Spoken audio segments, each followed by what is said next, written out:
Here we go. All right. Well, welcome everyone. It's our, I think, third meeting like this. Yep. And I think today we have quite a few things to talk about. Though I heard the discussion already started about Turing machines. Is that correct? Sort of. Yes, I mean, was not really a discussion, just some remarks. Yes. So I don't know if that's connected or not to the huge patch that I'm making for label transition systems. Maybe not. I discovered a bug recently about in our automata library, actually. The transformation, the notion of acceptance of epsilon NFAs is wrong. And that's because the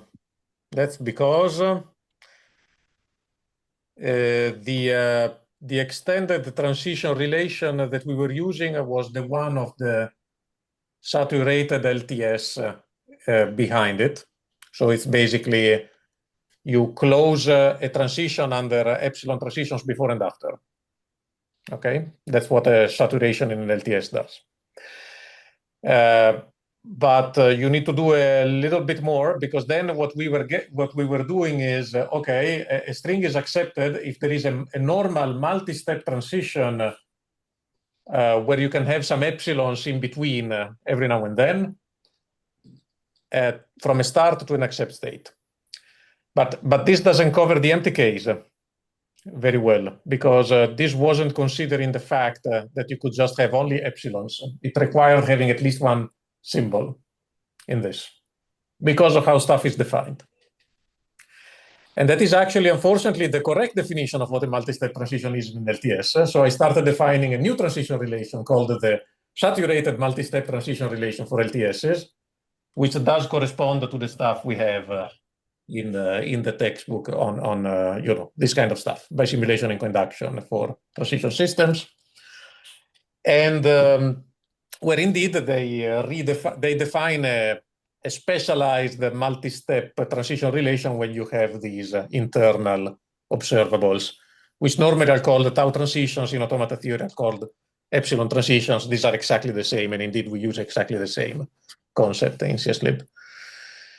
And now I changed the definition, and I managed to prove that epsilon NFA works again. And I finally got back to doing what I was doing that I was actually interested in before I noticed all of these bugs, which was proving that the construction that people are using for Turing machines, which is not the usual one in the textbooks, but instead we use this thing of having a final option state. So we use option state, and then all the states are something, but the only accepting state is none, basically. Everything goes to none, essentially. Why? That's the signature we are using, basically. That I can give you a deterministic automaton, and I can always reduce it to a deterministic automaton that has a sort of sync state. Right? Okay. That's basically the underlying assumption that we are using when we model transition functions like that. It was for me the first time I saw this trick was in MATLAB, but I can imagine it's a trick that conveniently comes up in a lot of situations, right? But I was a bit dissatisfied that there is no proof that doing this is correct. Because this is not the standard definition. This is an encoding, and nobody has proven the encoding correct. So I started this mess because I thought I would do something very simple, which is to create what I'm calling an option DA, an option deterministic automaton, which is exactly this trick. The transition relation looks like this. So it's a state symbol, and then you go to option state. And I was trying to prove that given any deterministic automaton, you can transform it into an equivalent option deterministic automaton like this. And the easy way to do it, if you can call it easy, building up on the stuff we already have, is to transform the deterministic automaton into an epsilon NFA, Then you transform that into an NFA, and then you transform it back into this option deterministic automaton. And we had all the pieces. The only piece I was missing was transforming an NFA into this thing. And why was I doing that? Because basically what people are doing with this final option state is that there's a final transition marked with epsilon that goes to the last state, none, essentially. So it's a very natural epsilon NFA. It's just deterministic. And I didn't want to define epsilon deterministic automata because we already have the transformation from epsilon NFA to NFA to DFA, so who cares? But I found all these bugs because my theorem didn't pan out, and that's how I found all the bugs. You find that theorems are wrong by proving more theorems that you thought should work. Can I ask, with poking around in this area of the library, did you what's the name? That acceptor class? Did you need to change this at all? No, the acceptor class works just like before. I think we need to mention this forever, but I think we need to take a look at that. Not that there's it's just not exactly a notation class, but there's some weirdness with that class and how it interacts with some of the transparency changes recently that make it really awkward to use with simp and grind. And just in the back of your head, if you ever find like you run into awkwardness with this, maybe ping me. Not specifically with this, I would say. Let me check. But in doing the proofs for option DA,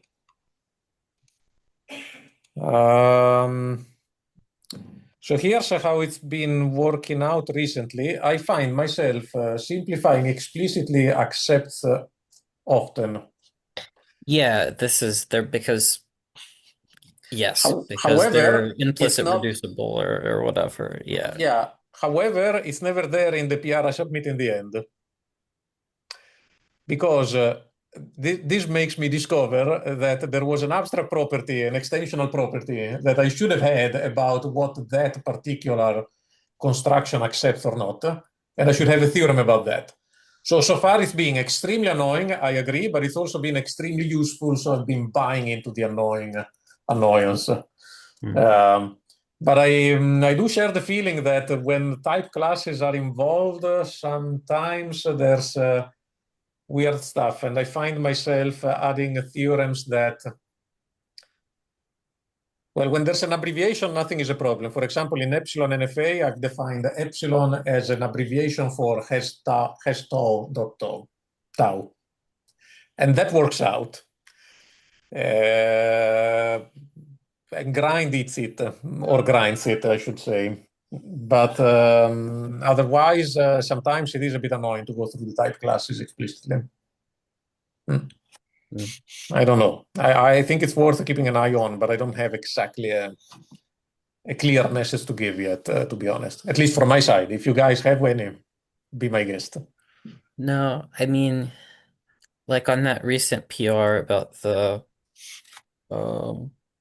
modal logic stuff. Yeah.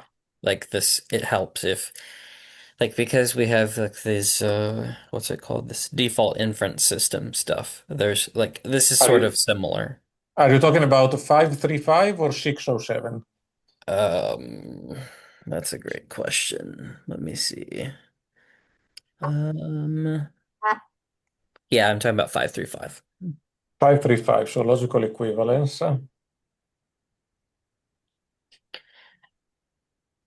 So like the changes I suggested there basically amount to like restating, like you need API limits about this default inference system because of the way the type classes are set up so that you're not every time like folding everything. And I feel there's something, I just haven't had time to look at it, but there's something similar going on in the automata area of the library with this acceptor stuff that like when those transparency changes first happened, there were a bunch of proofs with grind that broke because they treat this transparency differently now because they were Yeah, working through this class before. And yeah. this makes sense. So, But by the way, about grind, since you are our grind honcho, now whenever I'm adding a proof by grind, I just add a question mark, and if grind gives me the error message that the theorems it found can't, the grind only, it couldn't synthesize a grind only thing, basically. yeah. Then I refactor the proof. But is that enough? Is that all we need to check when we use grind? Yeah, maybe I take a step back and explain to everybody what we're talking about if folks don't use grind as much. So there's a question like with simp, for instance, right? You have like simp question mark where it'll tell you which theorems are being used, and this is pretty reliable. So there's something similar for grind where when you use grind question mark, it will tell you which e-matching patterns that it's using. But there's some bugs in this tactic where it can't recover, where like it's a successful grind proof, but it's not able to report to you which e-matching patterns or local theorems that it used in the proof. So what in both MathLib and in CSLib, there's now you can't like lint it as like a syntax linter because it's expensive. You need to rerun tactics. But what we're really trying to encourage is that if you're using grind in a proof, that you check that grind question mark actually is able to recover this proof. Um, yeah, I don't know if that makes sense or folks have questions about that explanation, but that's the gist of it. Fabrizio, I have a question, but it's not about this grind thing. I also have a question about grind, but you wrote this thing, type signature in this chat, state symbol option state. Isn't it better to have option state symbol option state because you also need to do something about nuns? Or is it not easier to compose it when That's both the first and the last are same? that's not what people do with Turing machines so far, right? I wanted Okay. just to formalize that what they were doing is easy. And they don't want that, they told me, or at least Okay. implicitly in the chat and the PRs, because they Okay. basically want to know that once you get to none, you can't go forward. They want basically they are conflating reaching none with termination. Okay. Sorry, just to wrap up the grind discussion first and to manage the stack. I think grind is still going to be probably in a state of flux for some time, right? It's a heuristic, so things might break or not, and we should keep an eye on maintaining proofs with grind. There's a linter that runs every week, right, Chris? Yeah, this runs every week. I tried. I think it would be tremendously useful to have a line somewhere in the README or the contribution guidelines about this, just about this. And there's a linter that people can activate. I failed to activate it myself, to be honest. It doesn't work with the standard lint, and then you name the linter. It should. I mean, it's just so it's a linter I added to MathLib. It's just verify grind only. Like you Yeah, just I like tried to run it, and it said oh that it can't find it, although I was importing the file. So maybe it was a problem with my setup. But I think having a couple of lines saying, okay. guys, make sure to run this and this because we really care about it would be fantastic. Yeah, it's a bit of an unfortunate like state where it's like that we can't just have it on always, but it's just Yeah. too expensive to do this. But I mean, so like as part of this, like if you look at the Lean 4 repo now, like there's like 5 or 6 issues that I've opened, like slowly minimizing these from MathLib and from CSLib. So like these, we're trying to help out with, understanding, why these Yeah. bugs exist. So some of them are very bizarre. I don't know if the craziest one that I've seen is the thing about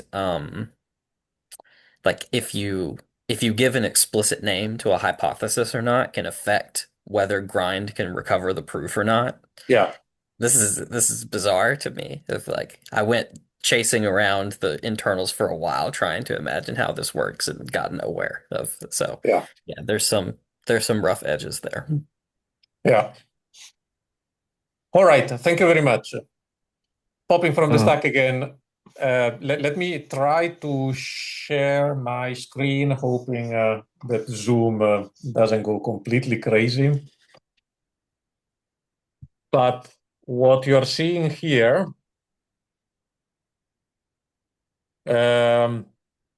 so I've been working about this backwards. I don't know why it might be my soul of a concurrency theorist, but to me, the non-deterministic stuff is easier to understand than deterministic stuff because it's just a relation. But I've been working on making a non-deterministic Turing machine. All right. And the non-deterministic Turing machine, I define it as just a non-deterministic automaton with some accept state, and the proof, this maybe can be made more elegant, to be honest, but I haven't had a good idea yet. A proof that once you reach an accept state, you terminate. This seems important in some papers, at least. It's an assumption that people make. And then what is interesting about this non-deterministic automaton is that the transition label tells you everything about the behavior of the machine, meaning what it does on the tape. So the transition label is now a shared definition across single tape Turing machines, deterministic or not. It tells you what you need to read, what you need to write, what you're going to write, and how you're going to move the head. That's what the transition tells you. And then I use this to define reductions on configurations. So you get a reduction relation that checks that if the Turing machine can make a transition from the state it is in the first configuration to the state in the second configuration by reading what is in the tape, and then the result is what you want to write in the tape, and you've moved like you wanted, then you have a reduction, basically. In the literature, this is how it's done. So I was a bit surprised not to find the same in MathLib and other things here. It's kind of done like this. But typically, the Turing machine itself doesn't have a tape, or at least we might call it it is the machine. We could call it the controller if you like, but the machine itself doesn't have a tape. It's just a transition system with some assumptions. And then you get computation when you equip it with a tape, basically. And you get this reduction relation, which normally is called yields, if you look at the textbook on automaton computation.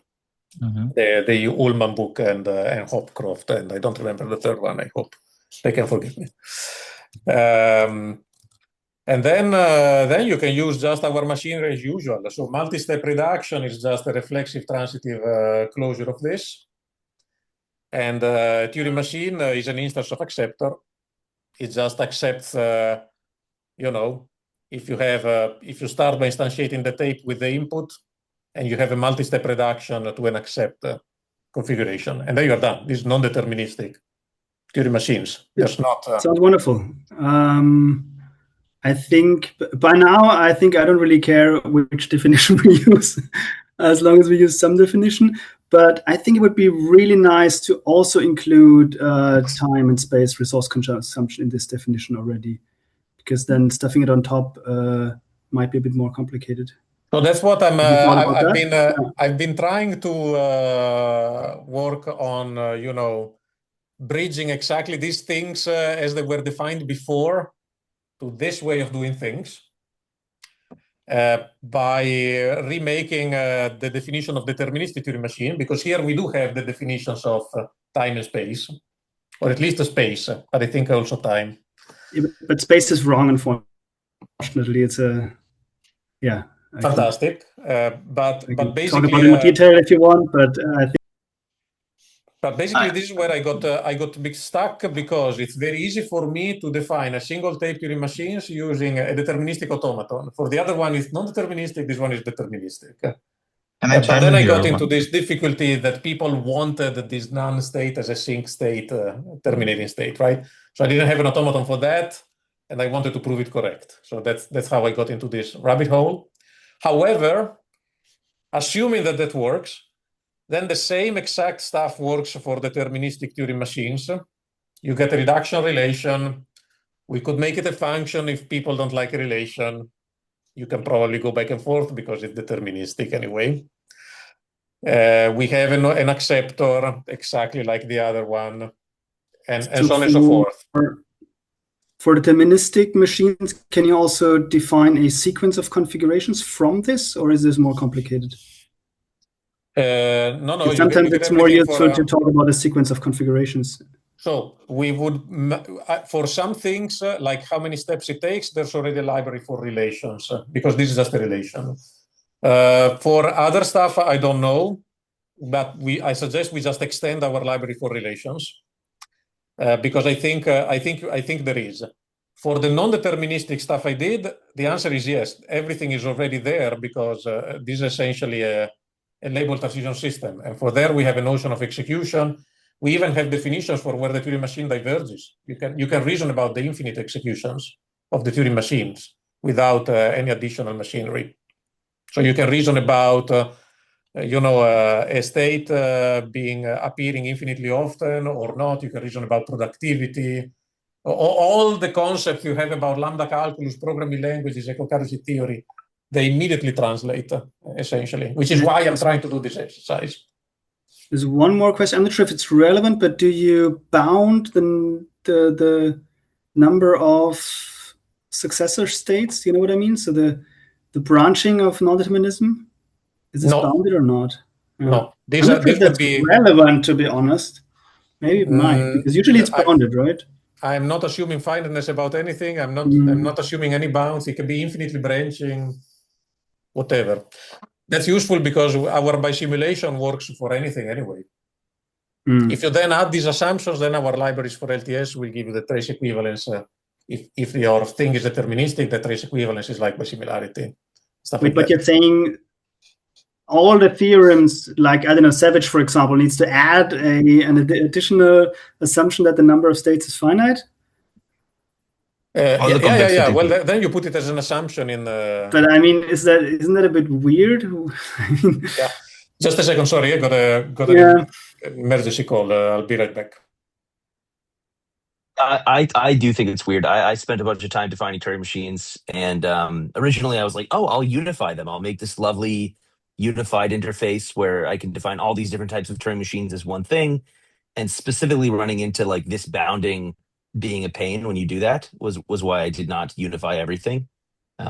Like in particular, you really should just make it a bit or something like that, like some fin type. So I spent some time doing some literature search because I've been writing a PhD thesis, and that's what you do when you write a PhD thesis.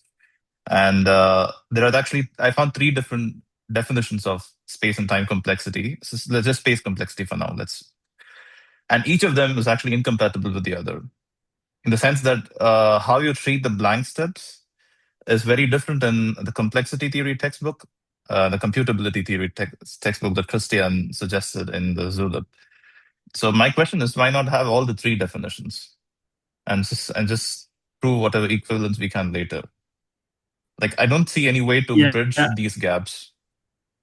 I'm fine as well. So I think it's good to have, this is log space in that model, right? And then we prove log space in this model is the same as log space in that model. I mean, at some point we might say, okay, we agree on this is actual log space, but maybe instead of fighting about what the right definition of Turing machine is, it would be better to have multiple definitions and prove them equivalent, right? Because at least that would make some progress. That, and I think we would be fighting the textbooks otherwise, which is a more disastrous process. Yeah. I also asked this question to Prahlad and Marcus Blazer and Yuval, and they all said, well, just define all of them and let's see what happens. Yeah, I have to say that I feel like, especially like as in comparison to MathLib, I think that maybe it's more acceptable to do this sort of thing because there's such fundamental incompatibility between different definitions here sometimes of, I mean, we have the same thing for the lambda calculus stuff of there is no, 100 years later, there is no like agreement on how to represent binding and stuff for this. And we've explicitly said like we will accept PRs for different binding schemes if they're sufficiently different. So I think I agree with you that it's fine to have separate definitions and prove them, equivalent as needed. I agree with this, with the caveat that we should still bother each other slightly to use the most ergonomic thing for each new equivalence or each new upper bound or lower bound that we add. And maybe over time it will emerge that like we can get rid of some of this, because like maintaining all of it will become a pain. And so like it would be nice if they're sort of in conflict in a nice way where we're trying to figure out the right abstractions, and Yeah. we're not just saying like, we're going to add an arbitrary number of space or time definitions, just because obviously we don't want to be taking it to an extreme. Though Yeah. personally, right now, it just seems better to get stuff in so we can iterate inside Back. rather than everybody iterating externally, Yeah. which is like not good for collaboration. Well, I guess I mean there's some even more like fundamental things that I think that are awkward of like because you can see like here we're using this stuff from MathLib logic relation, for instance. And even in MathLib, there's this awkward fragmentation between the stuff in core that uses, like uh alpha to prop as relations, and then relations as sets. And I'm this seems unsettled to me. Like there's been some recent MathLib PRs where there's been discussions about, of like, yeah, like you know, treating relations as set in MathLib doesn't fit very well for, X mathematical case. And I've been, kind of back and forth on this sort of thing. Um, so like, and this is crazy because this is like probably the simplest definition you could have talking about relations, but like I'm very certain because it's not so long. It was only like what 6 months ago or something that all of the definitions for this changed in MathLib. Like, so it's yeah, I I don't wasn't know. pleased. I I'm still not sure. So I think I'm going to do at some point this thing that Bhavik suggested of in MathLib we have these different definitions for talking about some property of a function on a particular domain slash codomain. And I think we want this for relations as well to say, Yeah. this thing is X property on um, it's a codomain or a domain or whatever. And it's mildly awkward because you're replicating, a definition of you know, symmetry, transitivity, etc. But like it's cleaner than doing like weird like subset stuff.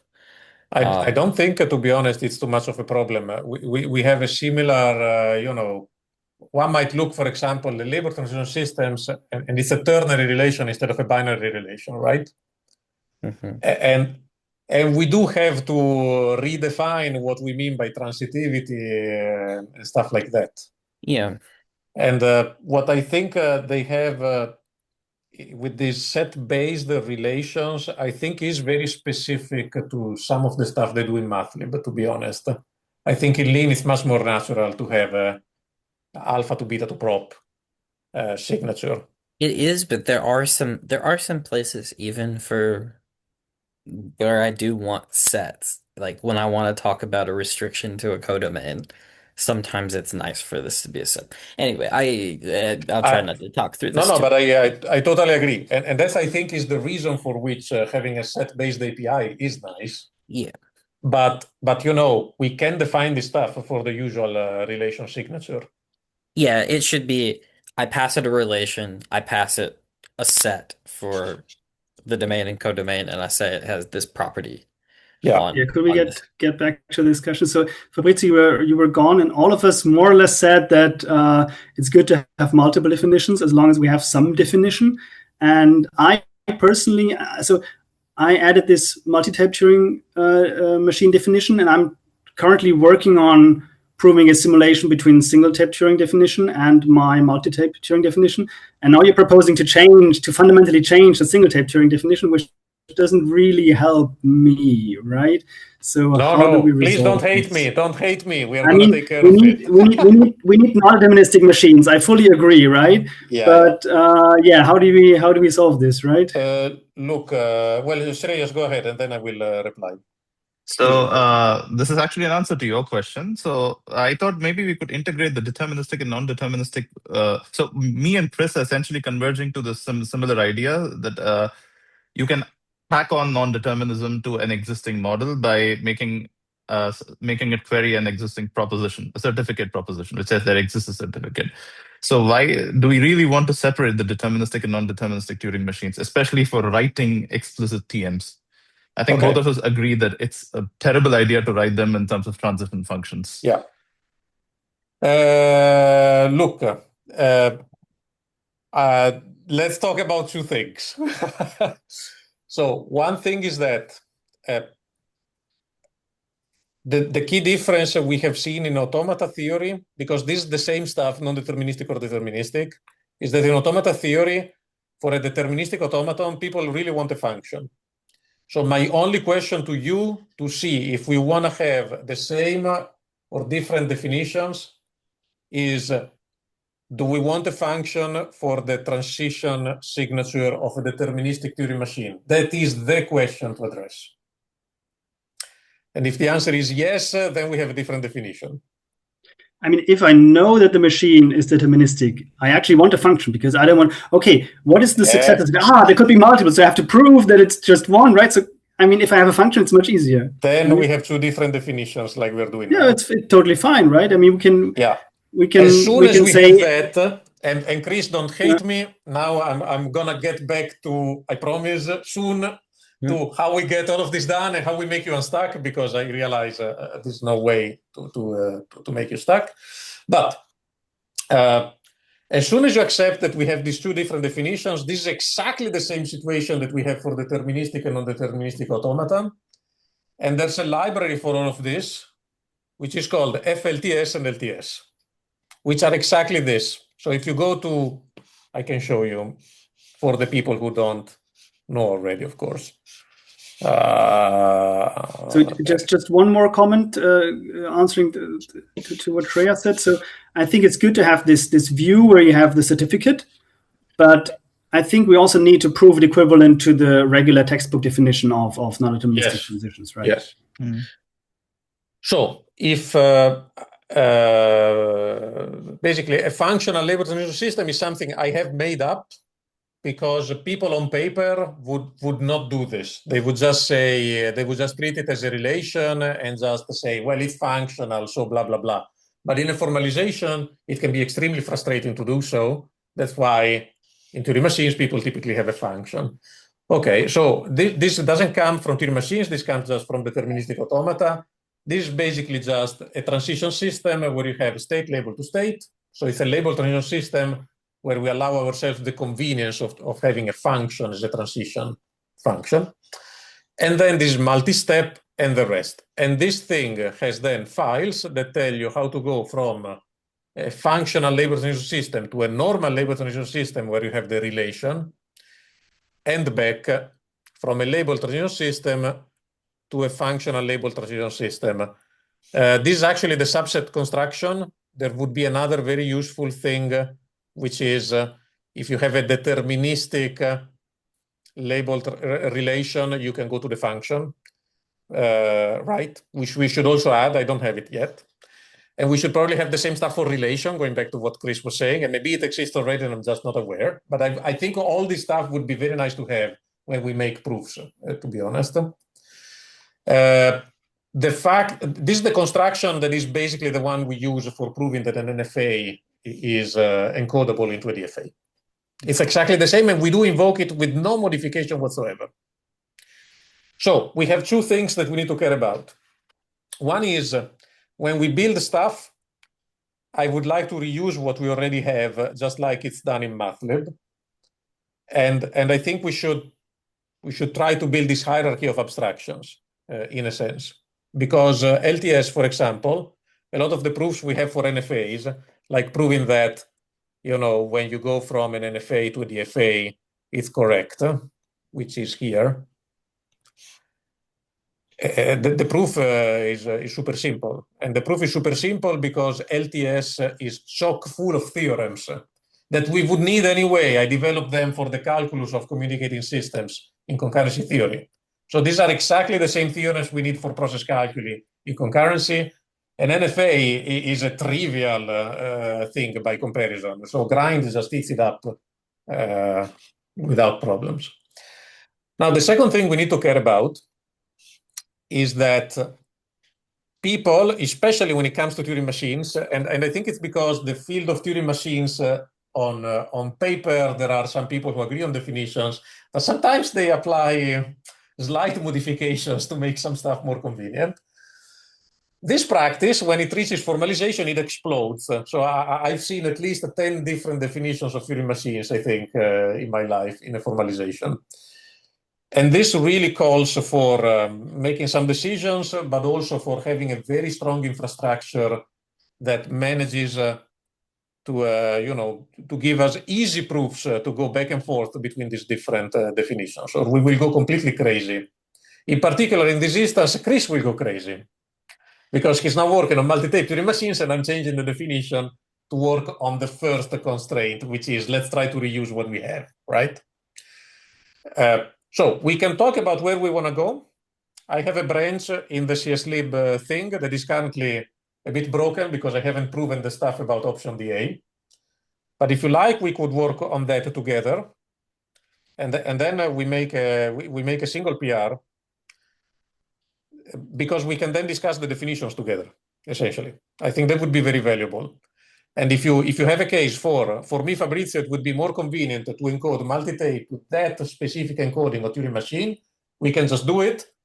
But then we all know that we will have to prove that that single tape Turing machine definition is equivalent to the other one we have, or something like that, right? If it's a matter of convenience. End of recap. I have one question about the LTS. Is it easy to prove the number of reachable states given that the non-determinism is bounded? Do you understand what I mean? You're Yes, talking about Something configuration. that is used quite a bounded. lot, I guess. You're So, thinking about configuration graphs, right? Yeah, exactly. So we have. I mean, this is there. You don't need to show it to me. I just No. Well, I don't know. I'm looking at the code. okay.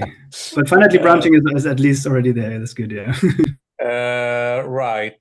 So what did you say you have? If in LTS is image finite, right? So from any state, you can only reach a finite number of states. In one step. In one step, yes. Yeah. And then this if is I have, usually formulated like this. If I have t steps, then the number of states, the reachable states, is exponential in t. Yeah. So is it doable? Yes. Is it easy? That I don't know. Depends a bit. So we have this notion of image that's been very useful for non-deterministic automata. So this is basically the set of states you can reach through that particular transition label. And then this image should definitely be finite. Well, it's the definition of image finite, actually. So from finite, can you get the number? Yes, it's the definition of finite.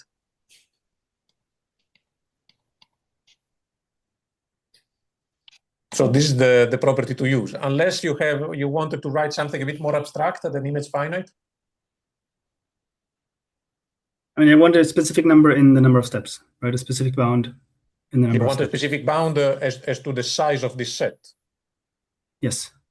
Right, but that you get from finite, right? Because finite is in a bijection with fin n for some n. But how does n relate to the number of steps? What do you mean by number of steps? There's only one step here. What is Yes, the image function? I iterated, right? You iterated, yes, and what is the number? So if I have a non-deterministic Turing machine, which is usually considered to be finitely branching, then the tree of reachable or the graph of reachable states is exponential in size in the number of steps. You want to prove that? Yeah. So we don't have it currently, but what I think is that LTS wouldn't make it harder. Actually, it would make it easier because you don't have to worry about all the other stuff that's part of a Turing machine. This is purely about the transition relation. Yeah, okay. The question mark I have in my head is the following. The machine, if you think about its transition system, the one that tells you that I want to read this, write this, and move the head like that, that I think is going to be as I said. But then you have the reduction relation among configurations, right? So given that you know these things about the underlying transition relation, is it easy to translate it to the reduction relation about configurations? Probably yes. I wouldn't imagine it to be difficult. But this is a very interesting thing to try. That would measure the robustness of our framework, I think. So what I'm a bit concerned is that, I mean, in complexity theory, at least when you consider time, it's all about reachable in T steps, right? And I think label transition system is more focused on reachable at all, right? And I think these two things are a bit conflicting. Yeah. It doesn't mean that label transition system isn't useful here, but I think it needs to be, the number of steps need to be better integrated. I mean, do we have the relates and step predicate? Is there the same thing for LTS as well? I mean, this is what it sounds like we want, right? Is we want an indexed version of this that counts the number of steps. I know we have this for relations. I don't know if this is here for LTS.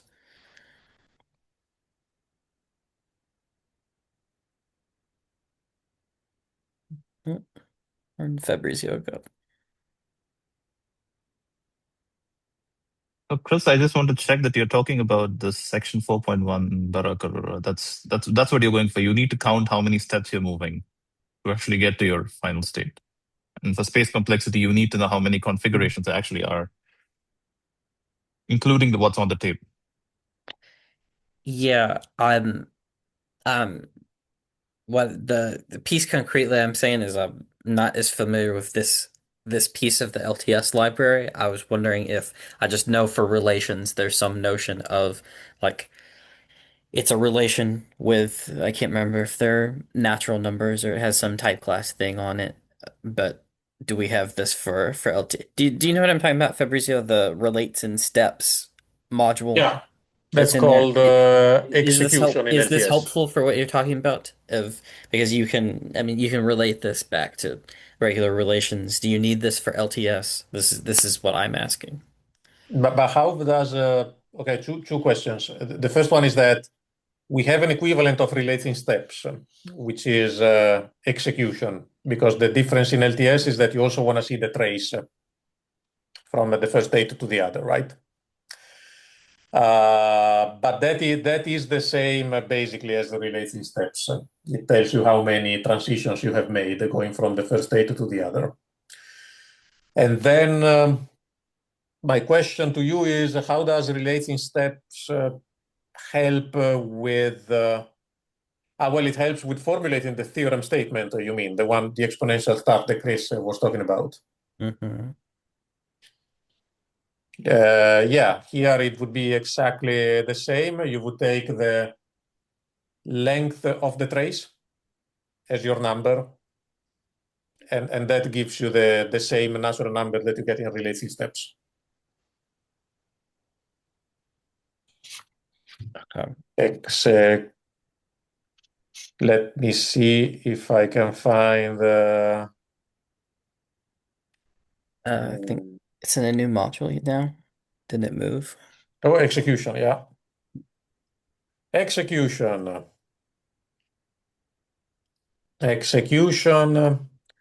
signature is you have an LTS state and a list of labels. Oh, you also get to see the intermediate states that you have visited.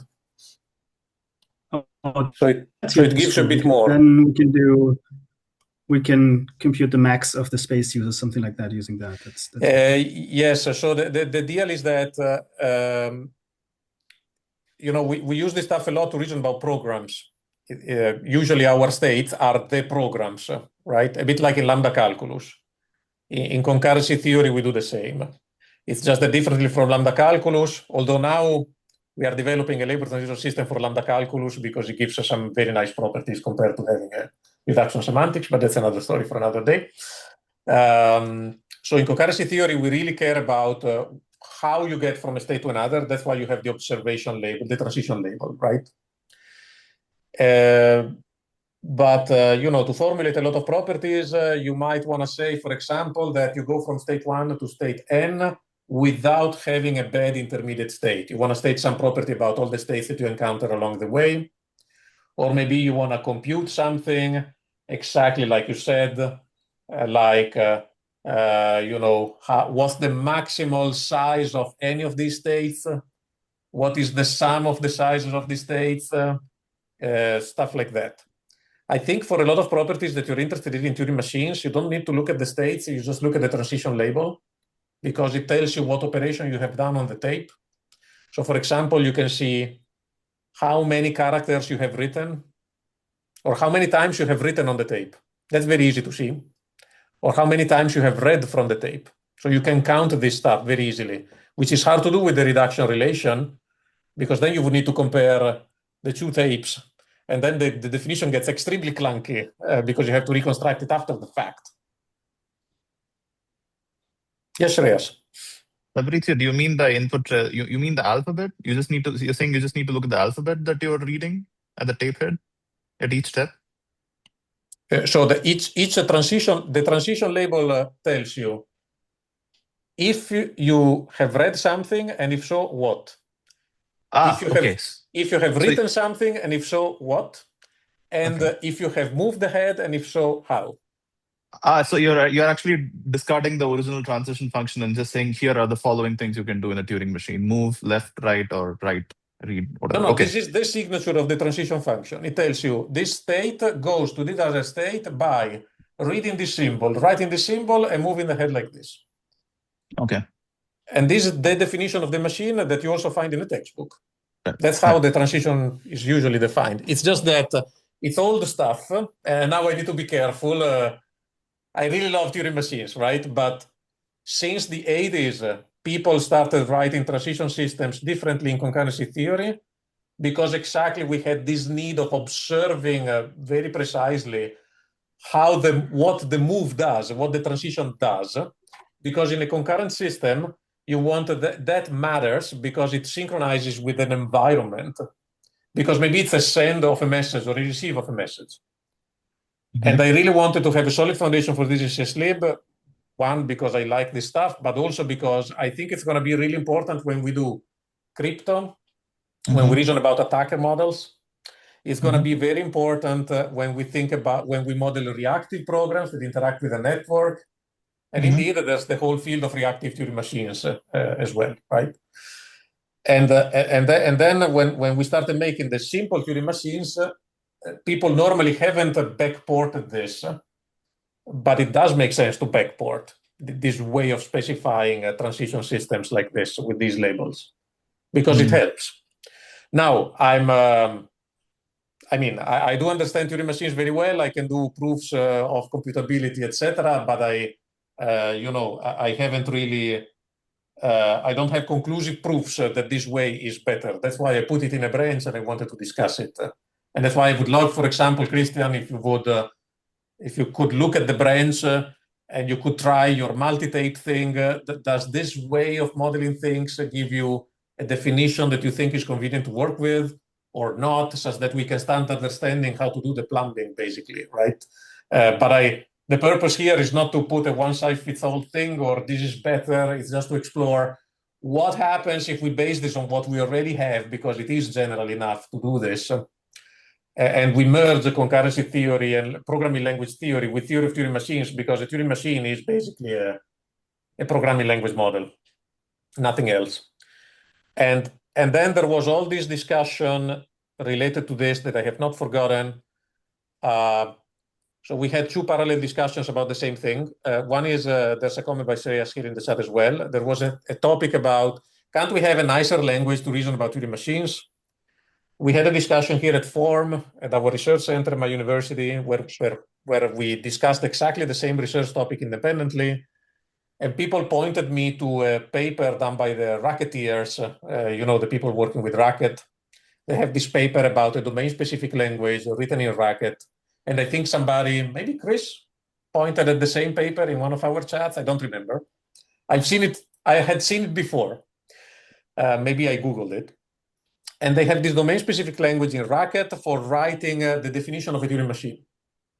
That thing looks exactly like our transition system based on LTS, because you write instructions like read this, write this, move the head like this, semicolon, do that, do that, do that. And then you have some branching operators.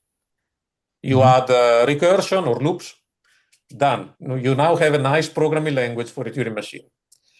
I would love to give this thing a semantics in CSLib, which hopefully is just going to be our, an NTM in our formalism or a deterministic Turing machine. And I would also like, if people would like to spend the time, to give it a simple operational semantics and prove that it's in the correspondence with what the Turing machine does.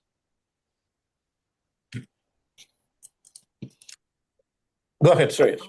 I'm not sure sorry, Shreyas, you're raised. No worries. So could we actually have like a TM langs folder where we have all these languages for the TM, but we can just compile to your NTM and then, this is like, I have my language, Chris has his language, and I think Chris Henson also has, sorry, am I getting a name right? There are two Chris's here, sorry. Oh, yeah. You also had some proposal for some lambda calculus based thing. So I think we should have all these languages compiled to NTM somehow. I think this is tricky because, okay, so it's okay to tell people, for example, I would love to have a compilation of lambda calculus on Turing machines. That's how people got convinced that lambda calculus is a Turing powerful thing. Though Turing did the opposite, but whatever. We can have back and forth. People can do whatever they want. I think then it would be reasonable to ask a lot of other people to compile to lambda calculus. Those are known. However, a lot of these transformations, they don't preserve efficiency. So you can do that if you can use those transformations if what you're interested in is reasoning about some complexity class, maybe, yes, and then it would be useful. Or just there was one piece of this that I posted talking about this with lambda calculus and Turing machines, that not even just efficiency, there are some things about the type of expressivity that we talk about between lambda calculus and Turing machines is a very particular type of thing. Like if you look at the realizability theory thing, I don't want to go off on a tangent about this, but it's a very specific type of correspondence. It's the same thing as like second order Curry-Howard, where it doesn't preserve all of these semantics on each side if you round trip. So this is just a thing to be aware of. So I mean, this Racket thing you mentioned sounds interesting, but I think we need to go way above describing single head movements on Turing machines, right? It's like we need a way higher language, way more abstract language, and but what are you interested in reasoning about? Because I can't give you a universal. I want to do complexity theory. I wanted to prove lower and upper bounds, and I don't want to do this by defining Turing machines. I want to write an algorithm that looks like lean in a DSL, and then prove semantics about it, prove resource consumption about it. And for most of the complexity, it's totally fine if there's any polynomial time relation between these two models. It doesn't matter, right? Okay. If that is your objective, which is very important to state explicitly, then are you interested in having a language that is imperative or functional? So the language I've been working on for the past weeks is functional, and it was super nice to prove the simulation of the one-type Turing machine we have. So it It is was super easy to do. functional. Is it a sort of lambda calculus then? It's yes, sort of lambda calculus. So it's higher order. You can pass a function to a function. I thought about that. So no, not yet. It has so it works on a recursive data structure. This makes it also very nice to use because most of the lean data structures map into that data structure, and it has fold and it has while loops, and that's it for now. That suffices. It doesn't need functions. But I want to build an extension that also allows functions to make some other proofs like Savage even easier. Do you have variables that have that are assigned values that are mutable? Everything is immutable. You have an immutable imperative language then, it sounds to me. I mean, it's like, what? I think there's like in the CSLib issue you have some sample code there. Yeah. Maybe if you share that. But look, this is completely fine. What I'm saying is that, for example, the other day I was thinking of implementing IMP, the standard simple imperative language. But what I think could be interesting, basically what we are talking about here is a simple DSL to write some algorithms in Lean that you want to prove stuff about, I guess. Yeah. Okay. But I mean, then we can definitely work on that. That's not a big issue. I think actually Sorachai and his students are also working on a DSL that has a bit of a, where you can write a pseudo algorithm in pseudocode, and then they get compiled to something executable. But I want to use this to do complexity theory, right? I want to prove upper bounds. I don't want to run any algorithms. I don't want this to be compiled, right? I don't care about, this is not supposed to run. No, I mean, you can compile it. They're compiling it to the URM, but you could, the RAM model. You could compile it to a Turing machine. We are not compiling it to assembly. No, but still, it's not supposed to be compiled. There has to be a linear space and polynomial time relation to some other model we kind of agree on, and then we can do complexity theory, and that's it. But you want one model. You don't want a family of models, right? What do you mean by family of models? Well, okay. So my background is the algorithm side, right? Like when we talk of algorithms, we have a bazillion models: streaming, online cut query, online this and that, distributed, and all that. So you're saying, okay, I want to do sequential complexity, right? I want to do mostly time and space complexity. I mean, complexity classes, right? Like, of sequential algorithms. And it's not of. So I'm personally not interested too much in kind of algorithm complexity, but more like abstract complexity classes, right? Oh, okay. When I say algorithm complexity, I don't care about implementability either. We are on the same page on that side. But that's completely fine. I'm just saying that depending on the kind of languages and machines you want to study, then the language changes a bit. So, for example, now what I'm hearing is imperative, the strict semantics with sequence. Immutable is okay, though that might make some things a bit worse, but at least in a polynomial. You just pick the model that works for your proof, right? So as long as you know that they're equivalent, it's fine. Just pick the model that works for your proof. Exactly. So the assumption I've been operating on so far is that there should be a bit of a zoo of compatible computational models like NTM, SDM, whatever. And then you are interested in doing proof about algorithm X, and that's so complicated with the models we have now. Okay, make your model. Here's the algorithm. Assuming that's a model we don't have any model that looks like that, right? Then maybe we are interested in improving the model we already have to adjust for your algorithm. But maybe your algorithm justifies the introduction of a new model, and then we just we relate it to the stuff we already have. This is what I'm doing. Yeah, this is precisely what I've been saying for so many months now. But Yeah, but that's also how we've been working since day one, right? I mean, I don't believe we can make a universal complexity model. Yes, for some stuff. You're okay, for example, Christian, we lose in polynomial time.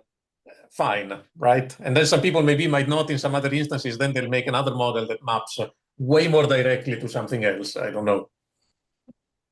It would be very nice for me if we could have, to be honest, that's also why I'm trying to push for these transition systems abstractions, definitions of complexity classes that don't need to talk about the tape or don't need to talk about much other stuff other than the transitions, because then I would get a wonderful complexity class definition that I could use on lambda calculus, pi calculus, calculus of communicating systems, choreography languages, security protocols, everything, because we'll get there. I'm working now on communication complexity, and I'm doing it on a label transition system. It's very convenient. We have Sam and then Shreyas, I think.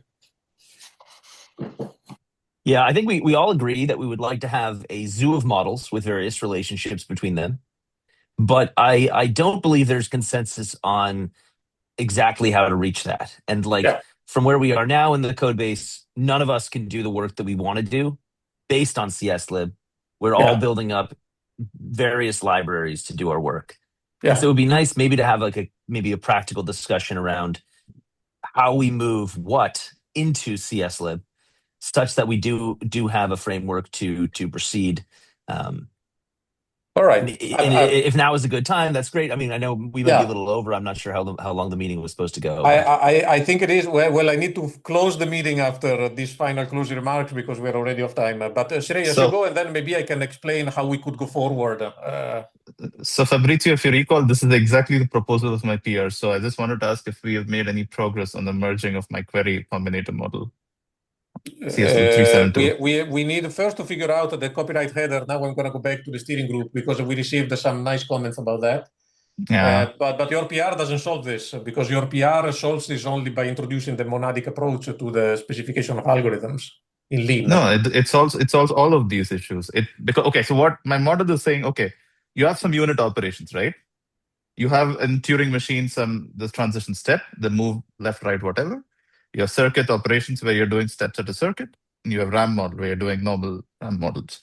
And the monadic approach is basically what Chris wants. It's instead of writing the int language, you just write Lean code, and you compile it to something that runs or can be modeled. That's it. That's basically the gist of it.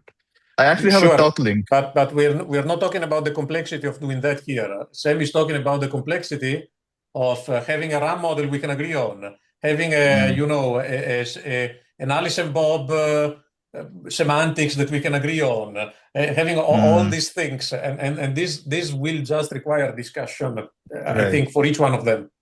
Yeah. Now, what I think we can do is that here's the problem. We have all these different dots, like these choreographic models, process calculi, lambda calculi, Turing machines, automata, etc.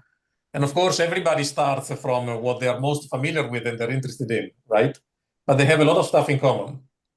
So there are a lot of people who, driven by the frustration of not having a universal model, they're trying to propose some type classes or universal models. And I think we should just be, I think that's an excellent direction that at some point we're going to get to, not too far in the future, to be honest. But I think for now we should be very practical and start having the people that we have interested in something right now. For example, Christian wants to prove his stuff. I had to prove my stuff. We have lambda calculus, we have Turing machines. Okay.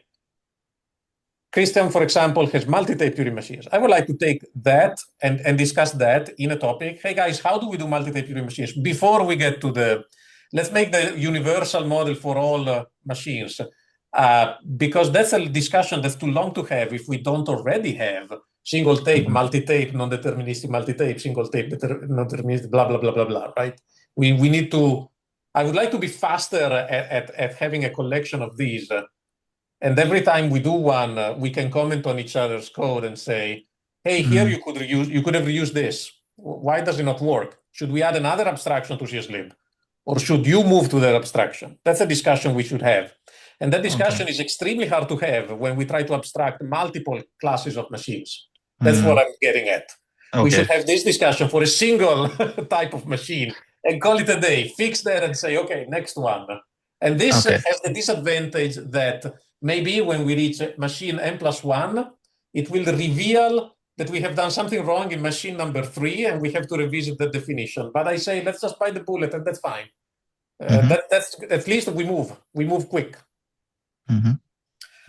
Yeah, I mean, I think concretely it would be nice if when we have these PRs introducing a machine model, we can have like a known standard for what we need to do to actually discuss and accept it. So instead of saying, this is the perfect multi-tape Turing machine, we need to say, this is not an incorrect multi-tape Turing machine. And like, that's okay. And maybe then we have 2. And that's good too. And having a proof that they bisimulate each other with some performance characteristics, that's great. But like having some sort of standard for reviewers to be able to say, I approve this, not because it's the perfect one, not because it's maximally parsimonious, which is like the idea of using LTS for everything or whatever, right? But it is a correct implementation. And like the question I have for you, Fabrizio, is like, is the momentum we care about getting a bunch of correct implementations that aren't maybe like perfect, maybe they're not as parsimonious as they could be, or are we really going for like, and I think maybe some of the FLTS discussion was around this maximal parsimony. It's a balance. Is the review process based around maximal parsimony right now, or is it based on getting some stuff that works? It's a balance in the sense that, for example, the definition we have already now for single tape Turing machine smelled to me very much, but I accepted it. Agreed. I accepted it because it was there, it worked, and we could do stuff with it, right? The problem is that I try not to accept too many of these things at the same time, because these things are bound to be revisited, and then I get angry people like Christian who work based on those, and then they discover, hey, why are you changing it? Because we accepted it, because I honestly felt we need the experience. I need to see what people do with it. I need to see, when I have time, what I think about it. I need to see what other people think about it. And you know what? I received not only from me, but also from other people like, hey, why is it like that? Why is it like that? And that's why I started working on it. I now have stack tape. It's part of, if you go to my branch, TM, LTS, my stack tape and everything, they're like all type star now. I don't know why we had only type, probably for compatibility with MathLib. But it took me 5 minutes to generalize everything to any universe. It doesn't matter. So even if we remove the one tape machine how it is currently, I think it helped a lot writing the simulation from one tape Turing machine to multi-tape Turing machine, because it forced me to modify the definition of multi-Turing machine to make some proofs easier, right? And I think that was already worth it. And I think so once we have some machines, adding a new machine will kind of require proving the equivalent, right? And that kind of also already validates the machine. If you have just isolated pull requests, here's this definition without any proofs, it's kind of, okay, but is it useful, right? So pragmatically, we have to make this step. So to close the discussion, because sorry, I gotta leave after this one, but to close pragmatically, what I think we should do in this instance, just to give an example, is that we keep the current single tape Turing machine. I'm going to make a PR where I show non-deterministic Turing machine how I did it. And now it's there, and it's an example of how to do it with maximal parsimony, like Sam said. And now we have an example of that. And we have all the generalized stuff of LTS that now I have fixed, so it's ready to be used also in other stuff. And then this thing about this remodeling of single tape Turing machine, we can postpone. When it's ready, I will just make an alternative definition of single tape Turing machine instead of refactoring everything to show here's a single tape Turing machine based on our FLTS API. And here's the proof that you can go back and forth between the previous model of single tape Turing machine and the new one. This will create some technical depth because these two models are going to be actually pretty useless to have them both. They are going to do basically the same thing. Behaviorally, they're going to be the same, and making proofs about them is going to be more or less the same. It's just that for the single tape we have now, we have to remake some definitions and theorems, and instead the other one is going to be able to reuse lots of stuff. But you know that this refactoring we can do later. And that's how I think we can evolve currently, right? So that we can work on the maximal parsimony because that's how we get a quality library. And people can get work done, because if we don't have work done, I don't know how to do the quality library later sometimes. That's why we have single tape Turing machine. Did I have a better proposal? No. So I shut up and I just put it in. Basically, that's the idea. Yeah, I totally agree. We need to I agree iterate, with and this. then at some point we can create maybe classes, right? Talk about encodings, make encodings general, and so exactly. on. But we need to iterate and get substance. Yeah. All right. Shreya's last comment, and then we can go. Can I propose an experimental folder where we upload all these things and let people play with them? Because PRs just accumulate merge conflicts over time, and it's hard to work against another PR. Whereas if you have an experimental folder with Chris's definition, then I get something to work with.